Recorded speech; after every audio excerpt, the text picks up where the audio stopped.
Ladies, can I tell you something nobody talks about? The shoes you reach for every single morning, the comfortable ones, the familiar ones, might be quietly working against you. Not against your style, against your posture, against your stride, against the way you walk into a room, and once you see it, you won't be able to unsee it.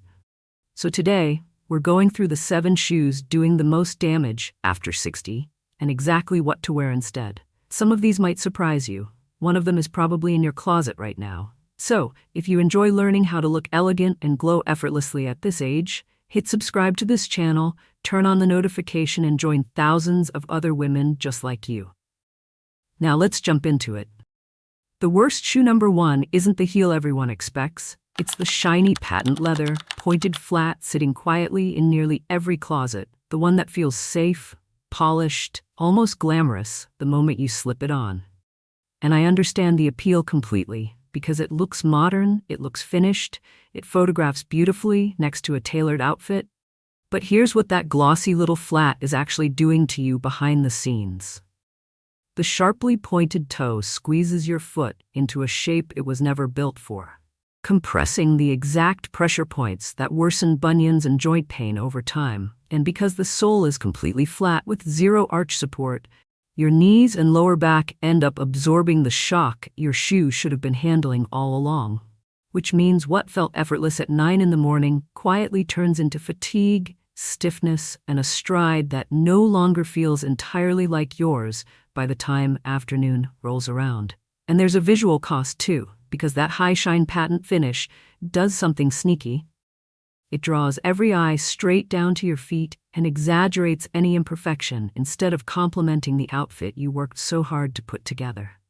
So here's the swap we're making today. Trade it for a soft leather or suede almond toe flat with gentle cushioning built right into the insole. The almond shape gives your toes room to breathe while still elongating the foot beautifully. The cushioning protects your arches through a full day on your feet, and a soft matte, neutral finish lets your outfit lead instead of your shoes. And I want you to hear this clearly. We are not sacrificing polish here, we are upgrading it. Because the right flat should disappear into your look. Never distract from it, leaving you completely free to walk, stand, and move exactly the way you intended all along. The worst shoe number 2 is the one we've all been tempted by at some point, the chunky platform sandal, because it feels fun, trendy, even a little bold. And I get why it's tempting. It photographs well, it adds height without feeling like a heel, and it seems like the kind of shoe that just makes an outfit more interesting. But here's the truth hiding underneath all that style. That thick, heavy sole completely changes the way your foot hits the ground with every single step, which means your ankles, knees, and lower back have to work overtime just to keep you stable and balanced. And over time, that extra effort turns into real fatigue, real discomfort, sometimes even pain after just a few hours of wearing them. And there's a visual trade-off too, because that exaggerated height and oversized shape can actually overpower a mature frame instead of flattering it, making your feet look clunky rather than elegant, and pulling the eye toward the bulk of the shoe instead of the outfit you so carefully put together, which can leave even your most polished look feeling heavy and unbalanced.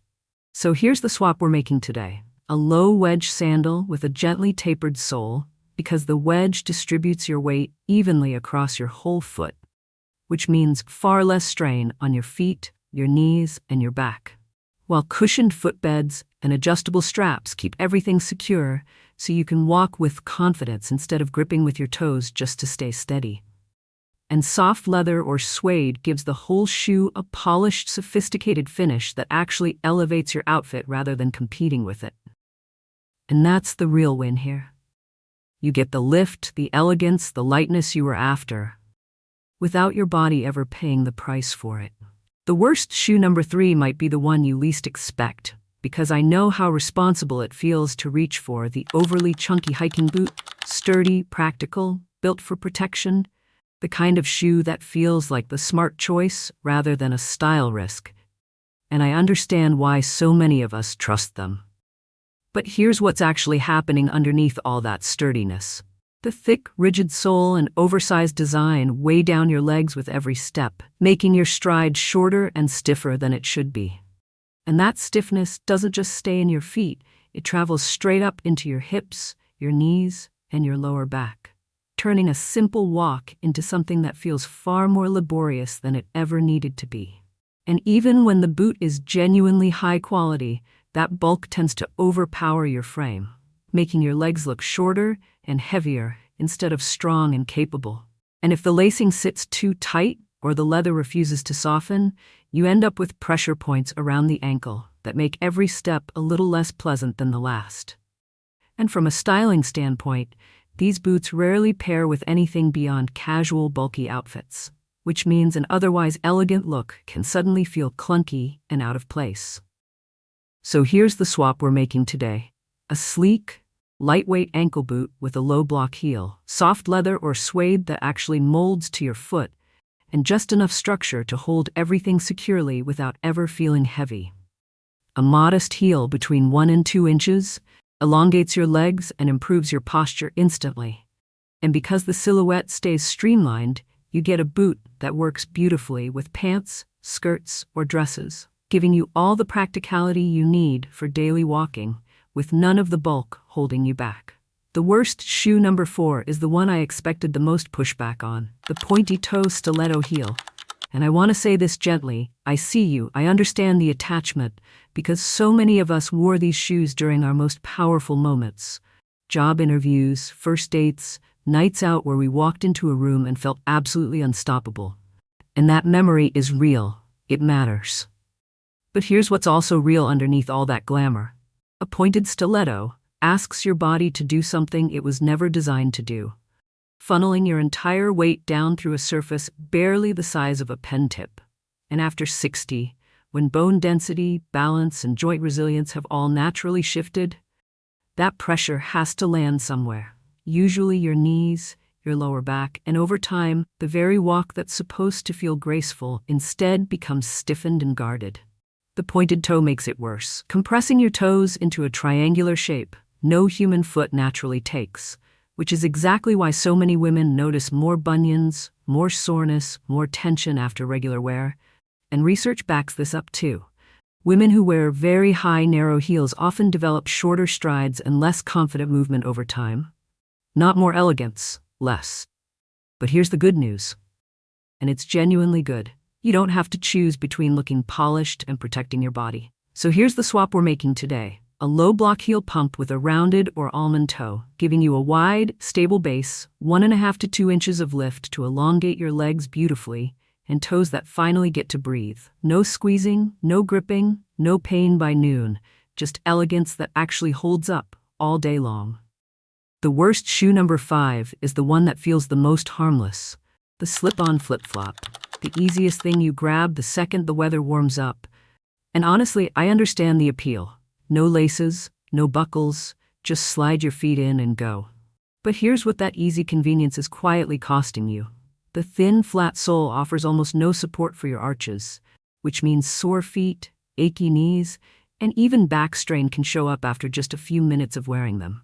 And because your foot isn't secured in any real way, your toes have to constantly grip the thong just to keep the shoe from sliding off, creating tension in your toes and calves that builds up far more than you'd expect. And over time, that small repetitive strain can contribute to fatigue, bunions, or calluses you didn't even realize were forming. There's a visual cost here too, because flip-flops can make your legs look shorter and your posture noticeably less elegant. And that very casual, minimal design tends to clash with outfits meant to look polished. So even your nicest dress or your most tailored pants can suddenly read as sloppy the moment a flip-flop is involved. And that's simply not the impression you deserve to give. So here's the swap we're making today. A leather or suede strappy sandal with a low heel. Because the straps actually secure your foot instead of leaving it to fend for itself, eliminating that constant gripping and sliding, while a slight heel, even just an inch, elongates your legs and instantly improves your posture. And a cushioned footbed protects your arches and heels through the whole day. You get all the lightness and breeziness you loved about summer shoes. But now, every single step looks intentional, elegant, and exactly as polished as the rest of you. The worst shoe number 6, the flimsy slip-on sneaker.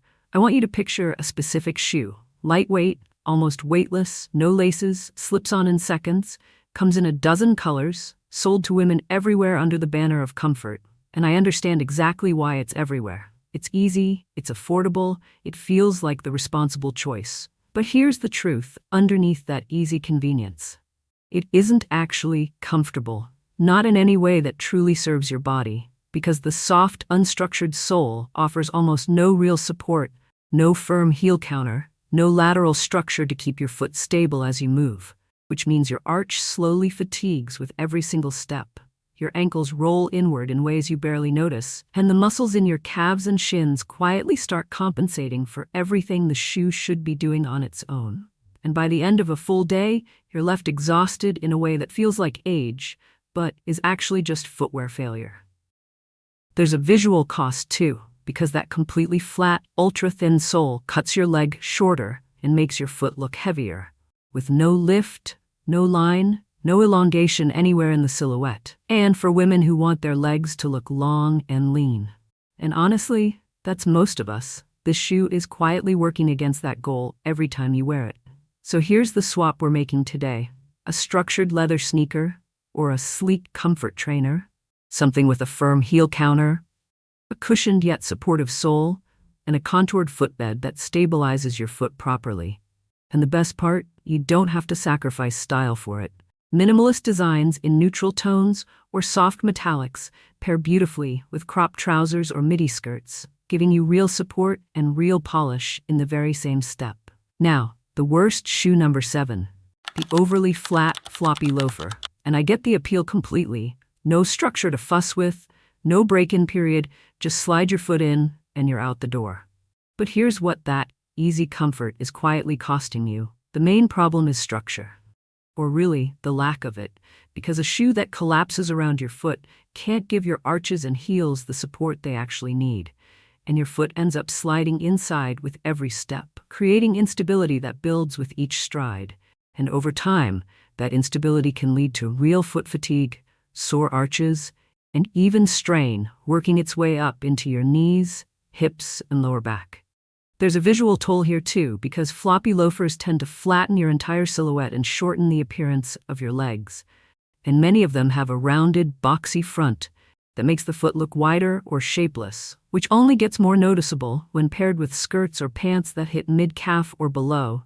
And even genuine leather can start looking worn down and tired if the shoe simply won't hold its shape anymore. So here's the swap we're making today. A structured loafer with a small heel. Even just 1 inch transforms both comfort and style, with a firm heel counter to hold your foot securely, a contoured footbed to support your arches, and soft leather that molds to you instead of collapsing around you, and a slightly pointed or almond-shaped toe to refine the line of your foot. And that small lift does more than you'd expect. It elongates your legs, improves your posture, and gives your walk a confident, polished feel that lasts all day long. Effortless and intentional in equal measure. And here's the truth underneath everything we just covered. It was never really about the shoes. It's about how you carry yourself the moment you walk into a room, how comfortable, confident, and entirely like yourself you feel from the very first step. And now that you know exactly which 7 shoes have been quietly working against you, and exactly what to wear instead, the rest is simple. Give your feet, your posture, and your style the support they actually deserve. If this gave you even one thing to think about differently, I'd love for you to drop a comment below and tell me which shoe surprised you the most, or which alternative you're most excited to try. I read every single comment, and hearing from this community is genuinely one of my favorite parts of doing this. If this was helpful, give it a like. It takes 2 seconds, and it helps this video reach more women who need to hear it too. And if you haven't already, hit subscribe and tap that bell, because we put out new style guidance every single week, made just for women who refuse to settle for anything less than feeling their best. Take care of yourself this week, choose shoes that support you, walk a little taller, and I will see you in the very next one.